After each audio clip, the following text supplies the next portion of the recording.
Hey, this is Notser, and this is the Tier 8 Premium Japanese cruiser Atago. It has 10 main guns, 8 secondary guns, 36 AA guns, 16 torpedoes at top speed at 35.6 knots.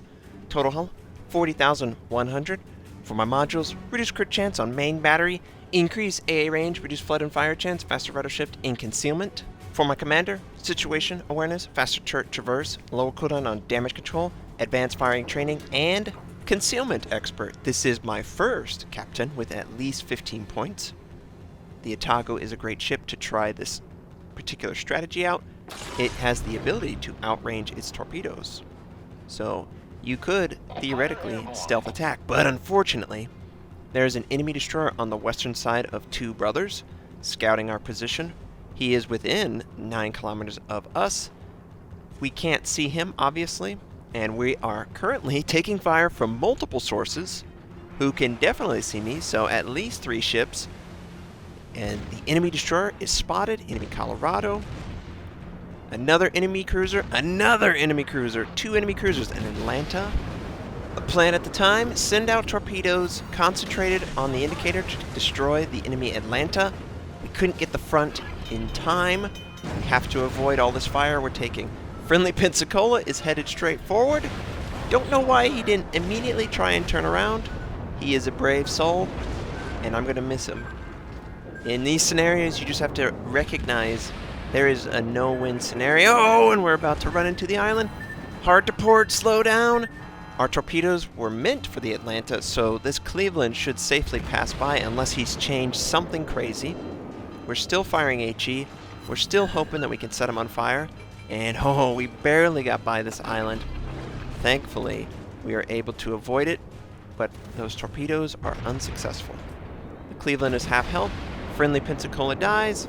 He's got pretty harsh angling, so HE is ideal in this scenario. We do 3,600 points of damage, and we're taking pretty good damage, but we're still alive. And we're trying to retreat while attempting to kill the Cleveland as best as we can.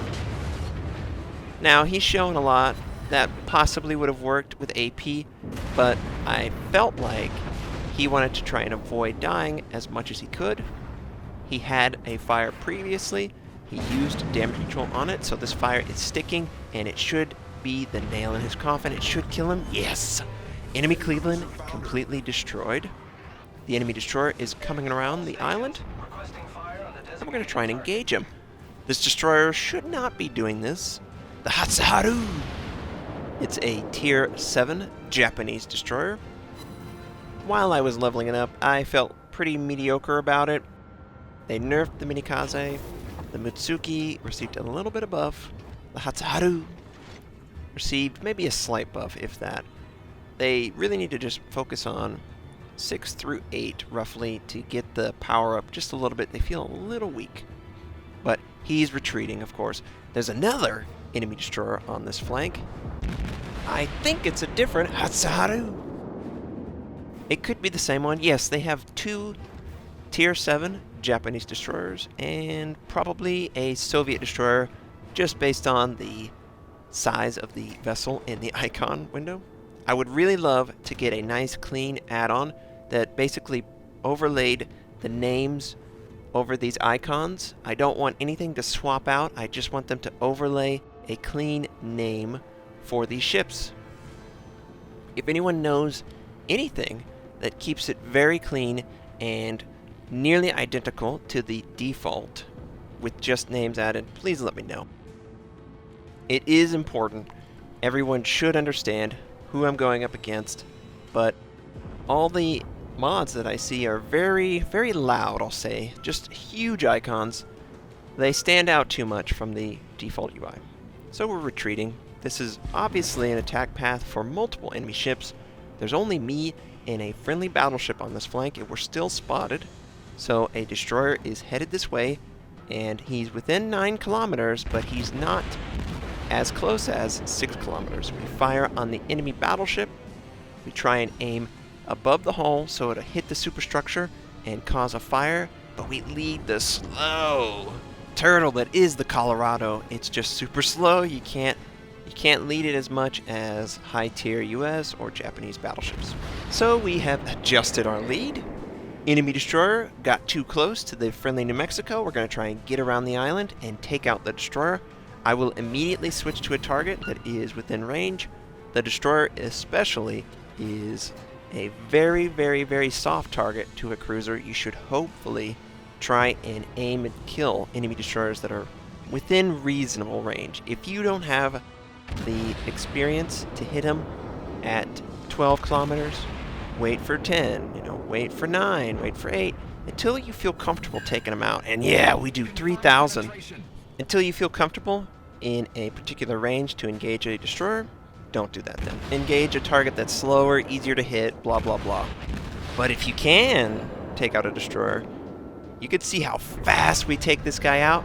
We protect the New Mexico, and the New Mexico is a better ship to fight off a battleship. Another Hatsaharu shows up, and we're going to engage him. He's only 9 kilometers out. It is a reasonable shot. One thing that I regret in this particular game is loading in and having AA range increase module still installed on my Atago.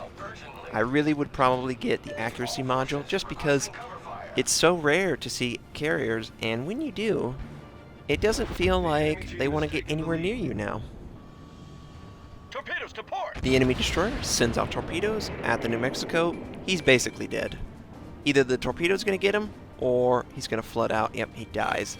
We don't want to hit this torpedo. I was very aware of it. I wanted to maximize my ability to turn and engage, but also avoid that torpedo.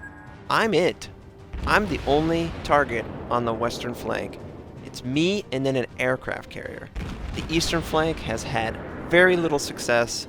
It's just been failure across the board. I moved forward, ran into the enemy, and I didn't have a way out. I'm still getting comfortable with two brothers, and there's really no excuse for that. But I'm trying to get in position to also maximize my ability to put pressure on the enemy. It's the balance that you have to play every single time you load into a map. And whenever you have teammates that can't even get chip damage, anything will help your team. If you have the ability to get a little bit of damage on a target, it really does add up. You need to find those targets that you feel comfortable taking out. The enemy Colorado is going to run into the friendly carrier's torpedoes. Hopefully he can do 20,000 points of damage. Most likely he's going to do a lot less. Yeah. Only like 7,000, if that. And I don't believe he causes flooding. That's one of the changes they made recently. And oh crap! The Atlanta is back. He went down the gap, and we have to engage him. He, of course, can see us, and of course he's engaging us. Initially, I loaded HE. You can see this extreme angle. AP would have a really hard time penetrating, and, 6K. That's what I'm talking about. Who cares about AP if you can get 6K a salvo, and for some reason he switches to another target. He's showing his side, though. We feel comfortable. We're going to switch to AP 5,000. I initially took a look at the torpedoes and I felt like I could kill him before. Keep in mind, the Atlanta torpedo range is somewhere around 5 to 6 kilometers. You don't want to be too close. Anytime he has his side showing, he's going to send them. We fire at the waterline. We get a Citadel. He needs one more good salvo and he will die, but just look at the amount of damage he's doing. We're on fire. I'm holding my damage control until he's completely dead. One stray bullet can do me in. And we fire what we believe is, yes, good, Citadel penetration. First shot, actually, was a Citadel penetration. We had way more than one round hit the target. He was just already dead. It would be interesting if they gave us more information.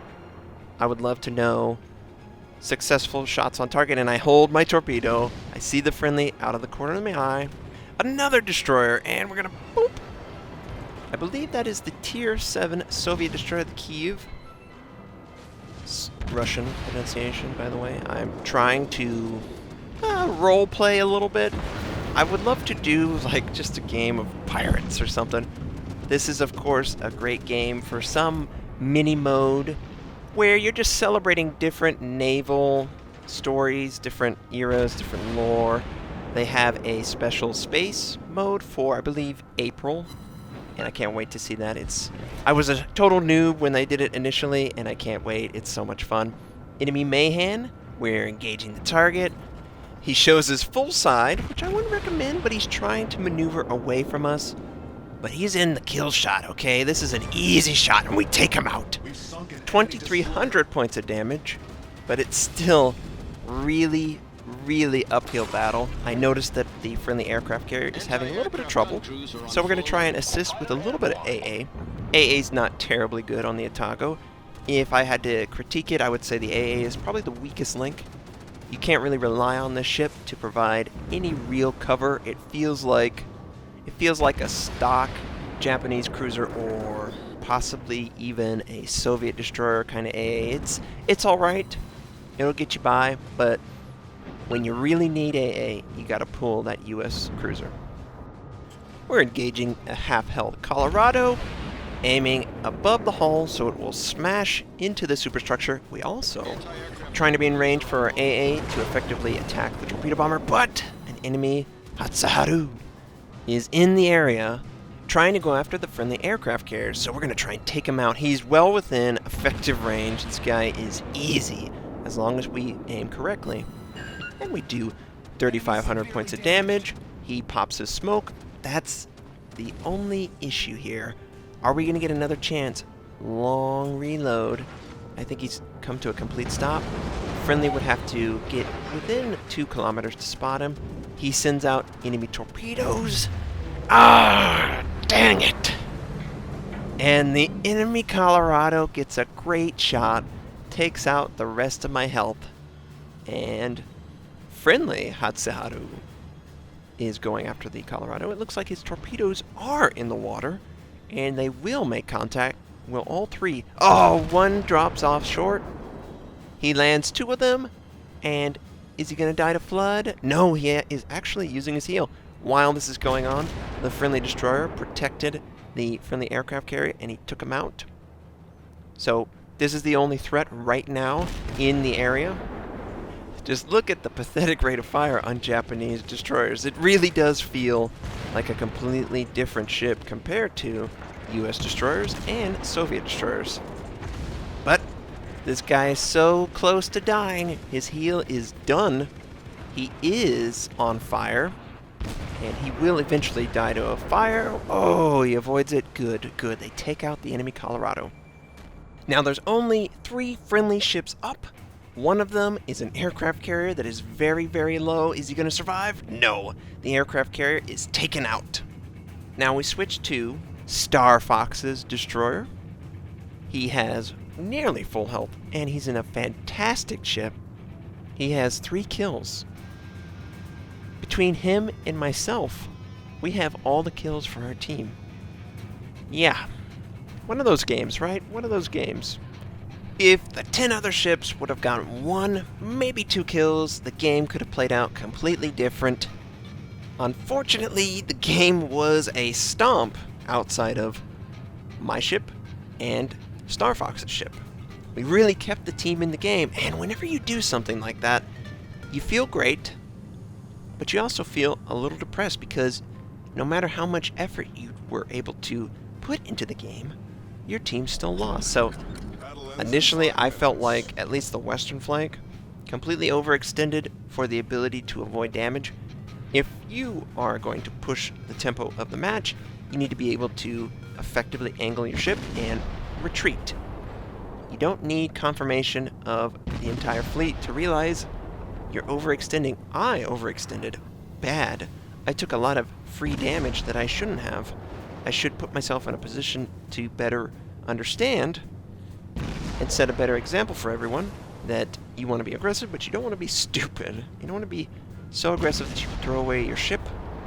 The friendly destroyer did he? Yes, he set him on fire. That's what we like to see. Now, Notser, I believe at this point I walked... Yeah, there we go, I'm back, okay. So he's done about 25% health to the target. I walked away for a sec, I had to check on something, and of course, I read the first comment and completely misunderstand it, and yeah, I'm like, ah, dang, I'm a dummy. That carrier, however, is bombing the friendly destroyer. The bomb should hit any second now. And, yep, he sets him on fire. Another set. Oh, okay, good. That is 3 fires, and he puts them out with damage control. Great, great. Enemy torpedoes are incoming. One advantage of the Soviet destroyers is they're just so fast. You can outrun these babies, especially with the nerf. I believe the Japanese torpedoes only go something like 35 knots, so you can really outpace these in a Soviet destroyer. And I think I walked away again. I need to kind of turn towards the enemy he's firing on. I was looking at something, I think. But the torpedoes are going to harmlessly pass by. And you notice where he's going. It looks like he is trying to scout for his team. I love this. I don't believe this is a torpedo bomber that actually has a payload. It might. Yeah, it does have a payload. Never mind. Oh, is he going to avoid it? That was close. And he has to turn towards the enemy. The enemy is going to have a better shot at him. You want to keep your max range in a Soviet destroyer. It's very hard to hit a target that is so maneuverable. And the Atago, the enemy Atago, has... Oh, yes! The enemy Atago has been sunk. I can let you do that, Star Fox. And he's able to, of course, wipe out an enemy cruiser.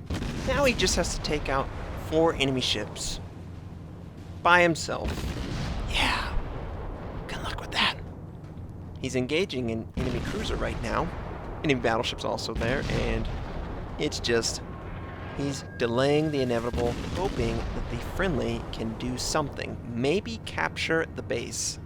Now, the friendly is, of course, on the base. Oh, he took a nice HE. It looked like HE. It was a pretty big explosive. But the friendly is on the base. The enemies are being reset constantly. He's doing a great job. He just earned Confederate. And he's maneuvering very well. Nice game, Star Fox. And it really was a nice game by this guy. Between me and him, you know, between Fox and Notser, 8 kills. And there's still 4 left to go. It's just like, we do so much work for our team, and we still, tooth and nail. The enemy is completely invisible right now. We did see that there were 3 enemy ships. 1, 2, 3, yep. 3 enemy ships. He has to reset all of them. The friendly destroyer, unfortunately, looks like he's going to make a break for it. And, oh, is this it? Star Fox doesn't appear to have damage control. He puts down smoke. I believe his propulsion is out. It looks like it. He doesn't have full control. He's moving out the smoke. And nice, Notser. We just wanted to take a look. Yeah. He just did that. Yeah. Okay, yep. And Star Fox is burning. He's gonna either die to... Yep. He is killed off by that enemy cruiser. And the one hope of victory just sailed out of the point. I don't believe we could have won because I think the game would have ended. But there's no way you could potentially kill the enemy aircraft carrier. Great game by Star Fox. He really did do a great job. And we were able to also get 4 kills. Help our team at least stay in the fight. Stay in the fight. We got a Citadel penetration. Look at us. We're both neck and neck, you know, around 1400 base XP. I was able to do, before I died, around 70,000 points of damage, which is not too bad. I hope you enjoyed seeing Star Fox and myself. I hope you have a fantastic day, and I'll catch you next time.